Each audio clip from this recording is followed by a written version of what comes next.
આરોપીની જેવડી ઉઠાવવામાં આવી છે। દાદાના રાજમાં દાદાગીરી ચાલી રહી છે। દાદાના રાજમાં દાદાગીરી ચાલી રહી છે। ભાજપના રાજમાં દાદાગીરી અને દાદાના રાજમાં દાદાગીરી કરવામાં આવે છે।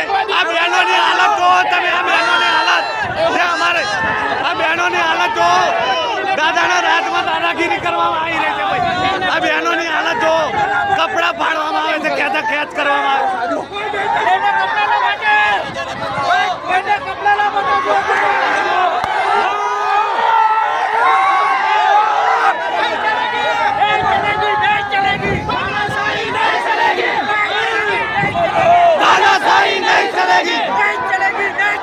तानाशाही नहीं चलेगी।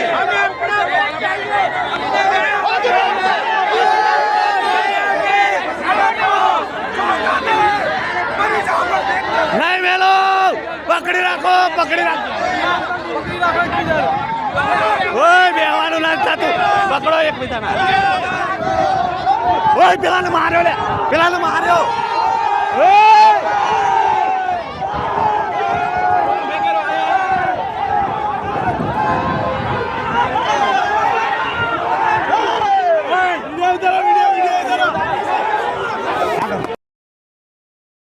ખૂબ જ મોટી સંખ્યામાં બધા વ્યાયામ વીરો ભેગા થયા છે।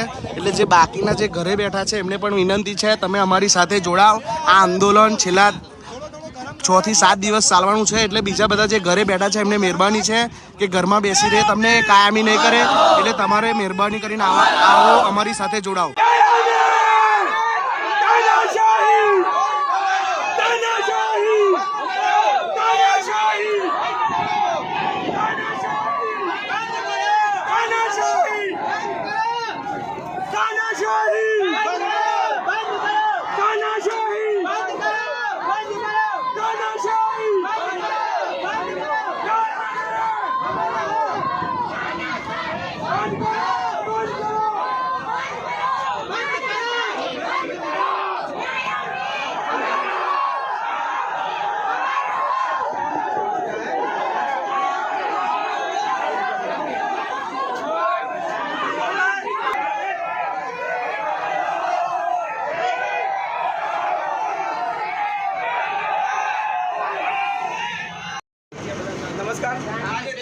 અત્યારે અમે ગાંધીનગર રામકથા મેદાનમાં અમે અમારા આંદોલન માટે બેઠા રહ્યા વ્યાયામ શિક્ષક કાયમી કરવાના ભરતી માટે।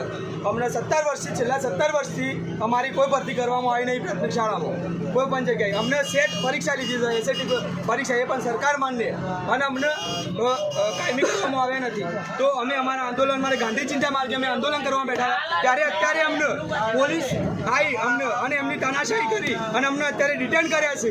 એટલે અમે અમારી એક જ માંગ સાથે અમે અહીંયા છીએ અને જ્યાં સુધી અમને ન્યાય નહીં મળે ત્યાં સુધી અમે ગાંધીનગર છોડવાના નથી, અને જ્યાં સુધી ન્યાય નહીં મળે ત્યાં સુધી અમે છેલ્લે જતો આત્મસમર્પણ કરવા પણ તૈયાર છીએ જ્યાં સુધી અમને ન્યાય નહીં મળે।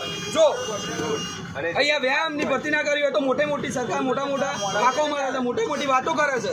ખેલ મહાકુંભ, ખેલો ઇન્ડિયા, અત્યારે બહુ મોટી સ્પોર્ટની બેનરો મારે છે। એ ખોટું શા માટે? જો અમારી ભરતી જ ના કરવી હોય તો સીપીએડ, બીપીએડ, એમપીએડ આ બધાની ડિગ્રી આપતી કોલેજો પણ બંધ કરાવો। આ અમારી એક જ માંગ છે કે બસ ખેલ સહાયક કાયમી કરો, વ્યાયામ શિક્ષક કાયમી કરો। વ્યાયામ